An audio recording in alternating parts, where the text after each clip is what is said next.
Cette semaine, tous les yeux sont rivés sur la réunion du FOMC pour savoir si oui ou non ils vont relever les taux. Pour discuter des principaux moteurs de cette semaine, je reçois Ian Randolph. Au début de la semaine, les marchés essayaient de digérer les faibles données en provenance de Chine.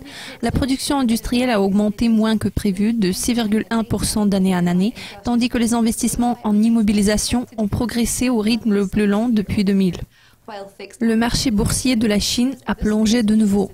Comment pourriez-vous caractériser l'état actuel de l'économie chinoise et quelles sont les perspectives?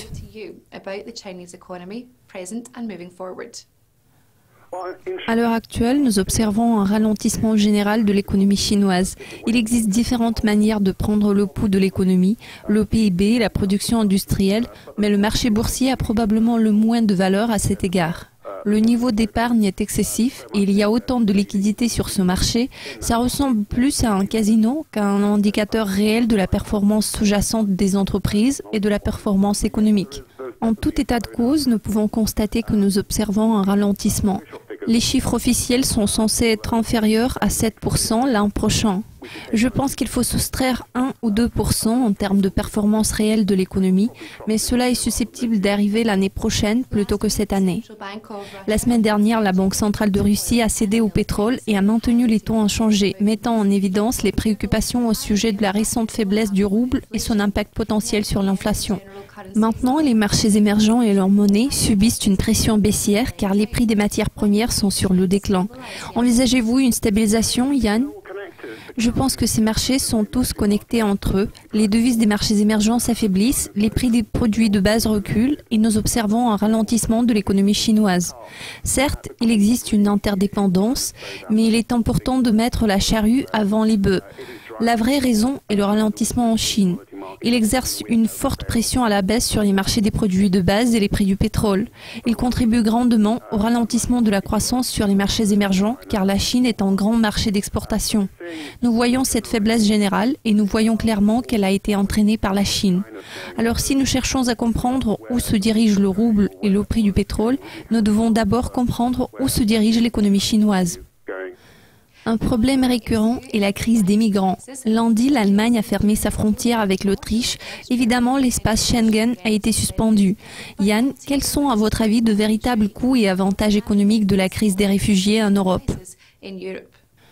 Cela est intéressant parce qu'évidemment, cette situation est vite devenue un enjeu politisé et à juste titre, elle préoccupe tous les hommes politiques et la population en général. Le premier problème qui vient à l'esprit sont les coûts nécessaires pour assurer la sécurité. Il y a des pressions supplémentaires sur les services publics, la santé, l'éducation et cela pourrait peser lourd sur les budgets. Il est bien que nous puissions calculer des coûts immédiats. Il y en aura beaucoup.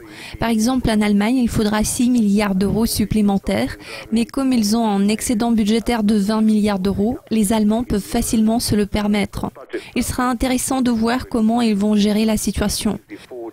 Je pense que s'ils gèrent le processus d'intégration correctement, 2/3 des réfugiés, en particulier en provenance de Syrie, sont considérés comme aptes au travail, donc employables, et ils sont instruits. Beaucoup d'entre eux sont de la classe moyenne, et ils devraient avoir moins de problèmes en termes d'intégration. Cela va offrir des avantages à long terme, en particulier à l'Allemagne, où l'on voit une population vieillissante qui est sur le déclin. Même sans prendre en compte les réfugiés ou la migration, l'Allemagne est confrontée à un déficit de main-d'œuvre qui aura atteint 1,8 million en 2020. Ainsi, les réfugiés pourront contrebalancer cette tendance d'une certaine façon, mais les besoins du pays ne seront pas pleinement satisfaits. Les marchés sont en mode d'attente avant la décision sur les taux de la Fed que nous apprendrons jeudi. Êtes-vous d'accord avec l'idée qu'il aurait fallu qu'ils agissent plus tôt? Et maintenant qu'ils ont maintenu leur taux inchangé pendant trop longtemps, la Fed s'est retrouvée à la merci des chocs économiques et financiers externes. Verrons-nous un relèvement cette semaine? Vous avez cité un argument classique. Le hic, c'est que les taux d'intérêt doivent sûrement être relevés à un moment donné. En d'autres termes, revenir à la normale, parce que les taux d'intérêt sont un outil qui sert à refroidir une économie lorsqu'elle commence à surchauffer. Mais pour le moment, nous ne voyons pas encore de surchauffe, l'inflation étant la preuve. L'inflation reste faible et normalement, c'est à cause de l'inflation que les banques centrales ont tendance à relever les taux d'intérêt. Mais nous n'en sommes pas encore là. Il faut prendre en compte ce qui se passe à l'étranger. Il va falloir faire un diagnostic de l'économie américaine, évaluer la force du marché du travail, les revenus, la croissance des revenus, la force générale de l'économie. Ainsi, cette décision sera en suspens. Ils vont peut-être vouloir attendre jusqu'à ce qu'il y ait un rebond à l'étranger, surtout en Chine, et aussi un rebond en termes de produits de base. Voilà pourquoi ils peuvent préférer attendre un peu plus longtemps avant de prendre cette décision. Je pense que ça se passera plutôt vers la fin de cette année et pas cette semaine. Yann, merci de vos commentaires.